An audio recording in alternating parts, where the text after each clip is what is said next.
You only come here on weekends, so when the place is empty, you should be making better use of the land. Madison, my eldest sister, said it casually as she gently swirled the mimosa glass in her hand. Beside her, my second sister Brianna and my third sister Haley flicked their fingers across their smartphone screens, letting out crude, snickering laughter. I doubted my own ears. I could not believe that the scene unfolding before me was real. This was Pacific Palisades, California. It was about a precious vacation home of mine, built on a hill overlooking the ocean. My personal sanctuary, obtained only after years of building my career as a senior architect and enduring blood-soaked levels of effort. On weekdays, I survived minute-by-minute schedules amid the chaos of Los Angeles, and only on weekends did I come here to soothe my mind, listening to the quiet sound of the waves in a house I had designed myself. That was my one and only luxury, and the very thing that sustained my life. But now, what filled my field of vision was not serenity. From the private driveway to the front yard, rows of luxury SUVs and sports cars were lined up in an orderly yet disturbingly dense formation. A rough count alone showed at least 30 vehicles. Worse still, at the entrance stood a garish neon-colored sign I had never seen before. The Palisades Azure Mall exclusive temporary parking, $50 per day. When I looked closer, the sign had even been thoughtfully supplemented with notes such as, reservation required, and no cash, app payment only.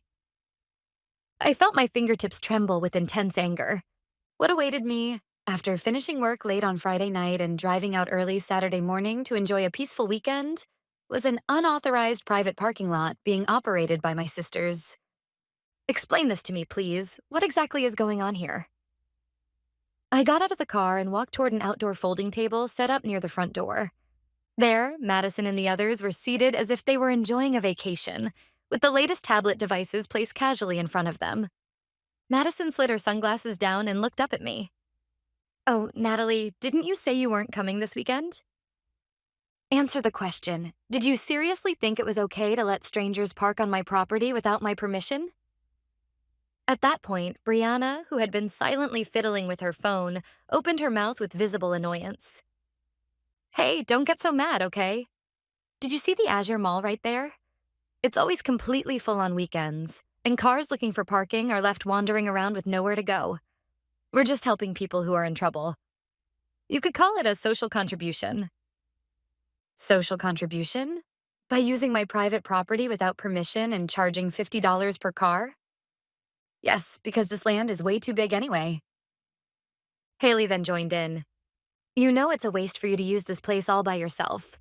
This business has been booming for the past month. The wealthy people who come to the mall think $50 is pocket change. Thanks to that, we haven't had to worry about our living expenses this month. Their words made me feel dizzy. A month. In other words, they had taken advantage of the several weeks when I was buried in work and unable to come to the house, and had been repeating this criminal act the entire time. Make every single car leave immediately and take down the sign. This is trespassing and an unauthorized business. From this very moment on, do not let a single person step onto my property. When I said this coldly, Madison set her glass down on the table and slowly stood up. Honestly, Natalie, you're so stingy. What's wrong with your family making a little money? You earn more than enough as it is. You know your sisters are struggling, yet you keep this huge vacation home all to yourself. You should have a bit more of a sharing spirit. Oh, right. I can give you about 10% of today's profits as a management fee, if you want. At those words, I felt something inside me snap. Because we are family. Hiding behind that excuse, they had taken advantage of my goodwill over and over again, but this time was different. This went far beyond simple selfishness and crossed into clear betrayal and outright crime. I see. So that's your answer. I took my smartphone out of my bag. Natalie, what are you planning to do?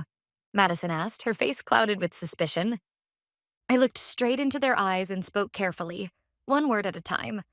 I'm just doing what's necessary to protect my rights. Without hesitation, I dialed 3 numbers. As I lifted the phone to my ear, Madison slammed her hand down on the table, her face turning pale. Hey, Natalie, you're not actually planning to call the police, are you? Don't be ridiculous. This is just a small misunderstanding within the family. A misunderstanding? Fine. Depending on how you answer my questions, I might reconsider. First, how did you get into the house? I was supposed to be the only one with access to the keys.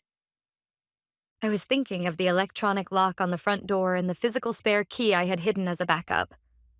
I had never given the passcode for the electronic lock to anyone. Then Brianna, her eyes darting around, muttered a reluctant confession. It was 6 months ago at that funeral. Grandma passed away, and we all gathered at the family home, remember? Your bag was sitting in the living room, so we just borrowed it for a moment and had a spare key made at a nearby shop. That was the day I lost my beloved grandmother and was consumed by deep grief. During that sacred time when I trusted my family without even a hint of doubt, they had gone through my bag, stolen my key, and made copies of it. The sheer despicableness of the act made me feel nauseous. Mom said it too, that you might need help in an emergency, so we thought it would be good to have it just in case something happened. Haley added, as if trying to justify herself. But isn't it a waste to just keep it without ever using it? About 6 months ago, when the three of us came shopping at the Azure Mall, the parking lot had a 3-hour wait. That's when Madison came up with a truly brilliant idea. Madison spoke with her chin lifted slightly, a hint of pride showing as if she were revealing a secret. That's right. The mall parking charges $20 per hour after the first 2 hours for each car. But your vacation home's yard is only a 5-minute walk from the mall. If we stand here with a sign, people are more than happy to pay. We started with just a few cars at first, but word spread too quickly. And now we're even using a dedicated reservation app. We recovered the cost of making the sign in just 3 days. The more I listened to them, the more I shuddered at the sheer level of planning involved and their complete lack of respect for me. They saw this place, which I had built with my own blood, sweat, and devotion, as nothing more than a free business base. The lawn had been trampled by heavy tires, and oil stains marred the beautiful stone pavement. They could never imagine how many meetings I had held with professional landscapers just to preserve the scenery of this garden. That's enough. This is pointless. Suppressing the tremor in my voice, I spoke to the operator on the other end of the phone. This is an emergency. Multiple individuals are trespassing on my property and conducting unauthorized commercial activity. Yes, I am the owner. The trespassers are my relatives, but I have given no permission whatsoever and am demanding their immediate removal. Yes, more than 30 vehicles are illegally parked on the premises. Hey, stop it! Madison tried to grab my arm, but I sharply shook her off. Don't touch me. Have you ever once thought about what it means to me to protect this house? Do you have any idea how I worked 60 hours a week, caught between my bosses and my clients, and how much responsibility I carried to obtain this place? You trampled all of that for your own spending money. This isn't just about money. This is a violation of my dignity and my safety. For a brief moment, my sisters seemed intimidated by the cold, unyielding expression they had never seen on my face before. But Madison quickly raised her voice again, now shrill and hysterical. Dignity? You're so uptight, Natalie. You have plenty of money, so why can't you just let this slide? Is it really such a grave sin for us to use unused land to earn a little extra income? Do you have any idea what Mom and Dad will say if you call the police? What Mom and Dad think has nothing to do with me right now. I will protect my property in accordance with the law, that's all. And now, show me that tablet. All records of illegally obtained profits will be submitted as evidence. Don't be ridiculous. Brianna hid the tablet behind her back. This is the result of our hard work. If you want it back, then sue us. Yes, that's exactly what I intend to do. At that moment, the sound of sirens could be heard in the distance. Carried by the sea breeze, the sound grew steadily louder, as if pushing my resolve forward. One patrol car, then another, turned into my private driveway. Red and blue lights cast an eerie glow over the ugly pink sign my sisters had set up. The 2 police officers who stepped out of the cars looked back and forth between the long line of vehicles, my sisters standing there in shock, and me standing firm, trying to grasp the situation. Are you the one who made the call? One of the officers asked me. I took a deep breath, regained my composure, and answered clearly. Yes, my name is Natalie, and I am the sole owner of this property. The 3 women here entered without my permission and are operating an illegal parking business on my land. Please remove them immediately and take the appropriate legal action. Could you explain exactly what is going on here? Just as I was about to speak, Madison cut in and shouted, "Officer, please calm down. This is just a family squabble. I'm the homeowner's sister, and we were only preparing for a small party. My sister tends to exaggerate and panic over nothing. I mean, we're family. There's no way this could be trespassing, right?" Madison tried to talk her way out using one of the charming lies she had relied on countless times throughout her life. She knew very well that police officers are often reluctant to intervene in family disputes. Brianna and Haley hurriedly chimed in as well. "That's right. Our sister said she was coming this weekend, so we just invited a bunch of friends as a surprise. All these cars belong to our friends. That sign? It's just a joke. We didn't take a single dollar from anyone." I cut through their performance with a cold stare. May I have a moment? I had already anticipated exactly what they would say. When I pulled a folder out of my bag, my sister's faces visibly stiffened.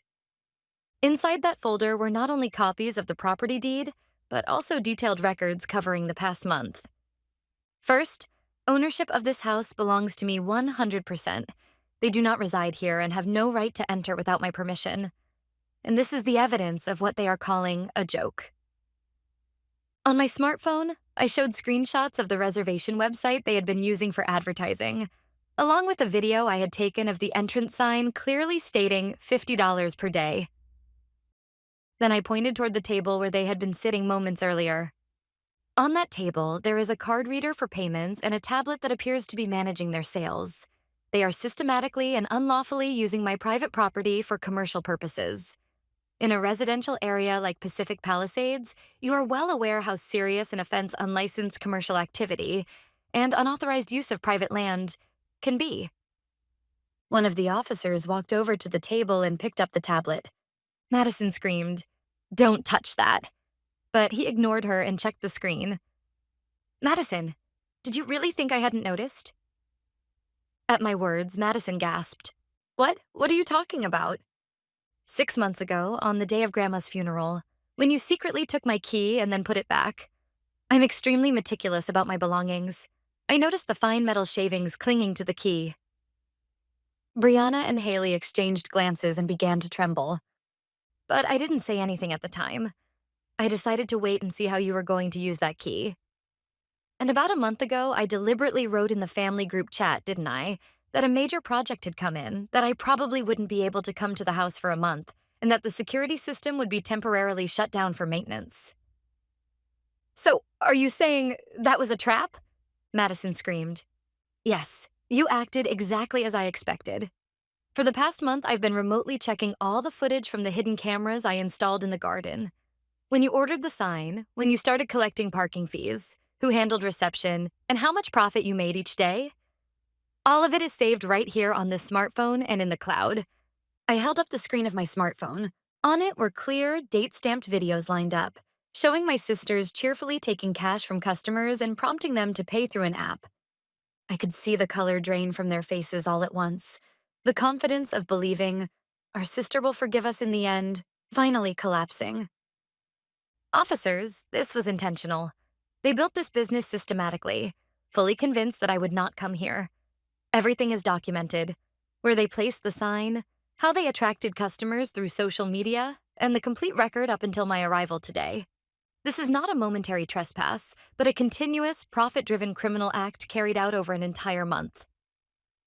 One of the officers looked visibly surprised and fixed his gaze sharply on my sisters again. "I see. So this was premeditated. Are you still going to insist this was just a family party?" Madison's face turned ashen, a mix of anger, humiliation, and fear. "Natalie, please stop this. What do you think you're doing, showing all this to the police? Are you really saying you're okay with your sisters going to jail?" I glanced at her briefly, then spoke calmly to the officers. "This involves trespassing, theft of a key, and organized, unauthorized commercial activity. As the owner, I am formally pressing charges against them. I will make no compromises." The moment those words left my mouth, the air at the scene froze. "Wait, Natalie, you're serious?" Madison began to cry and scream. "It's just a parking lot. No one got hurt and we didn't destroy the house. Why would someone with money like you turn your poor sisters over to the police instead of helping them? You're a devil, a cold-hearted person." No one got hurt? Don't make me laugh. I stepped forward and confronted her. What if a fire had broken out because of these illegally parked cars? What if a mall customer had been injured on my property? I would have been fully responsible. My career, this house, everything could have been lost because of your shallow little business. You turned my life into a gambling chip. Don't sully that with words like helping each other. After reviewing the evidence I presented and hearing my sister's near confessional protest, the officers seemed to conclude that this was no longer a simple civil matter. We understand the situation. On suspicion of organized trespassing, unauthorized commercial activity, and theft, you will all be required to come with us to the station. The moment the officer pulled a pair of handcuffs from his belt, Brianna and Haley collapsed onto the ground and began to cry, while Madison started thrashing around wildly as if she had lost her mind. Let go of me. Don't touch me. Natalie, cancel this right now. I'm telling Dad about this. I'll ruin your life.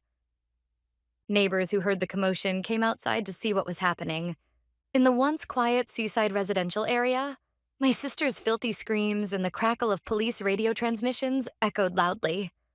I simply stared coldly at the three of them as they were handcuffed and shoved into the back seats of the patrol cars. Miss Natalie, we'll need a detailed statement from you later at the station. We will also be confiscating the tablet and the sign as evidence from the scene. I nodded deeply. After the patrol cars drove away, all that remained in the now silent private driveway were 30 parked cars and a trampled lawn. But my battle was only just beginning. I contacted the towing company I had arranged in advance. Yes, the police investigation at the scene is finished. There are 33 illegally parked vehicles. Please tow all of them.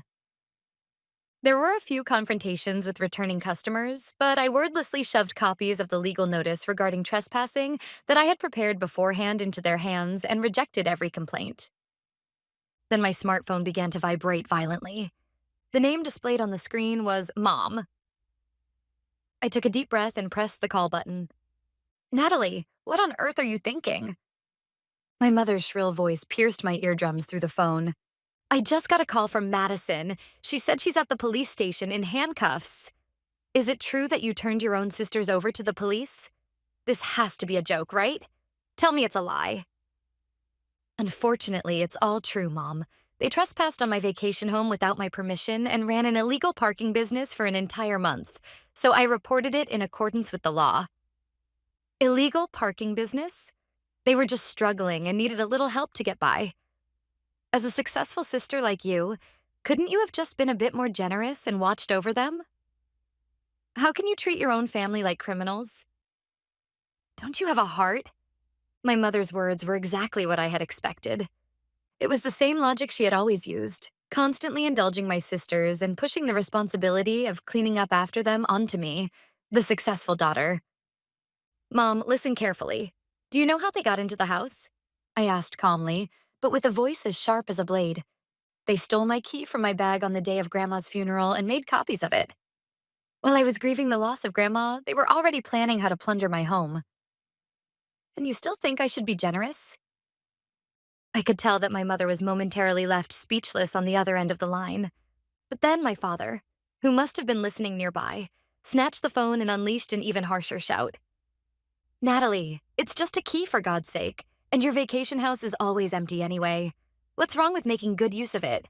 Your arrogant attitude is what's tearing this family apart.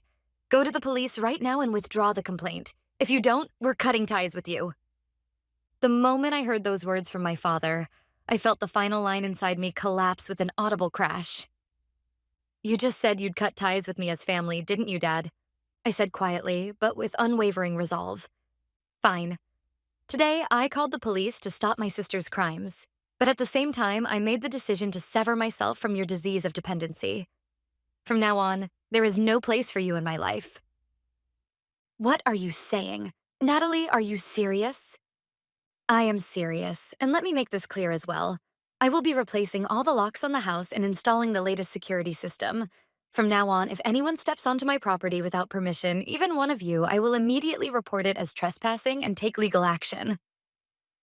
I ended the call before my father could shout anything back. Then I immediately blocked the number. At the edge of my vision, I saw the last tow truck pulling out of my driveway. Even though I had lost my family, my heart felt strangely light and clear.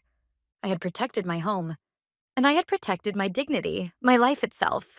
The next morning, while drinking my coffee, I waited for a call from my legal counsel, Ethan, whom I had contacted the night before. At exactly 8 o'clock a.m., my smartphone rang. "Good morning, Natalie. This is Ethan."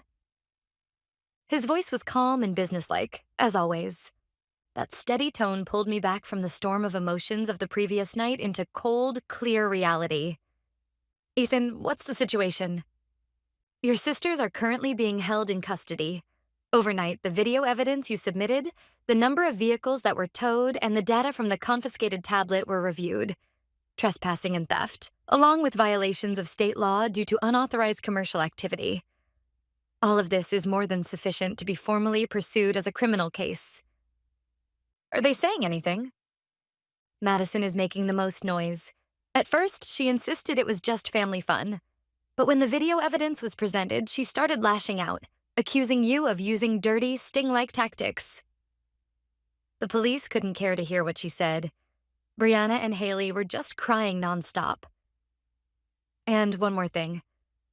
Your parents have been sitting in the station lobby since last night. They're demanding to be put through to you and are causing trouble for the staff." Just after I hung up with Ethan, my phone rang again. An unknown number. It was probably my mother borrowing someone else's phone. I answered once and only once to bring this to an end. "Natalie, please."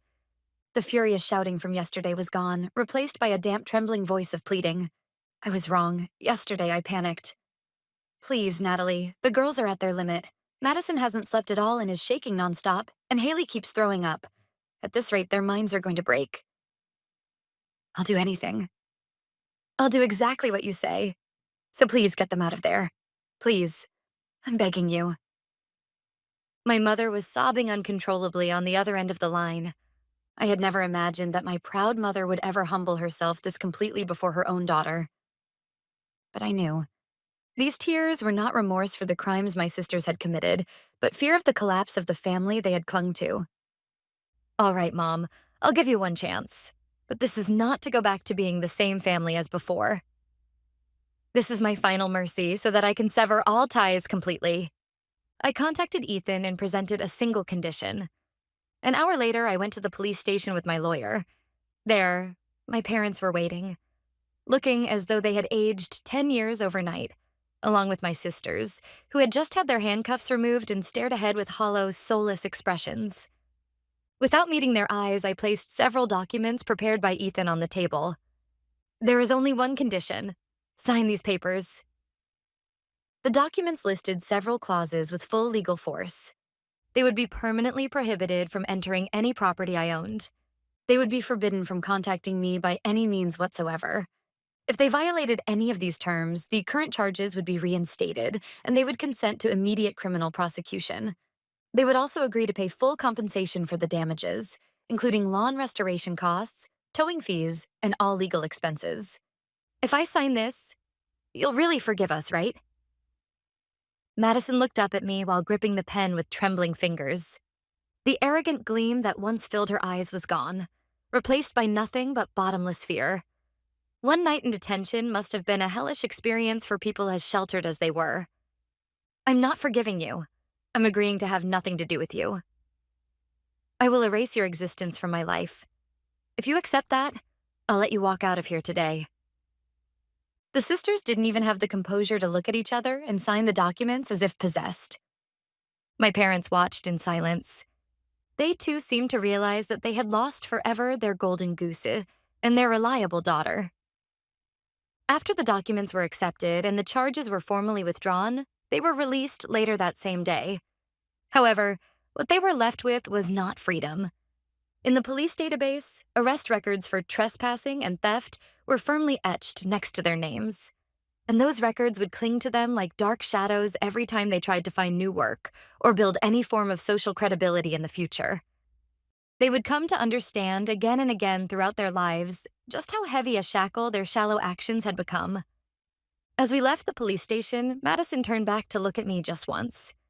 She seemed about to say something, but my cold, unyielding gaze pinned her in place, and she hurriedly climbed into my parents' car as if fleeing. I watched the car drive away with an expressionless face. Several months passed after that. From my life, the noise called family disappeared completely. When I arrive at my Pacific Palisades vacation home on weekends, perfect silence greets me. Occasionally, I hear from distant relatives about what kind of hell my former family is now enduring. It is far more miserable than I ever imagined. First and foremost, what awaited my three sisters was the inescapable chain known as an arrest record. I hear that they now drift from one low-wage, hourly job to another, the very kind of work they once looked down on, all the while living in constant fear of the shadow cast by their criminal history.